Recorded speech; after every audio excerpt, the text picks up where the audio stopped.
কাজী নজরুল ইসলামের লিচু চোর। তারা পুকুরের ওই কাছে না, লিচুর এক গাছ আছে না, হোতা না আসতে গিয়ে ইয়া বড় গাছকে নিয়ে গাছে গো যেই চড়েছি, ছোট এক ডাল ধরেছি। ও বাবা মরাত করে পড়েছি সরাত জোরে, পড়বি পর মালির ঘাড়ে, সে ছিল গাছের আড়ে। বেটা ভাই বড় লজ্জার, ধুমাধুম গোটা দুধ ছাড়। তিনি খুব কিলো খুশি, একদম জোরসে ঠুসি।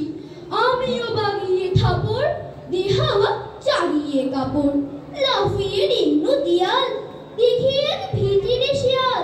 আরে হ্যাঁ, শিয়াল কোথা, ভেলুটা দাঁড়িয়ে হোতা।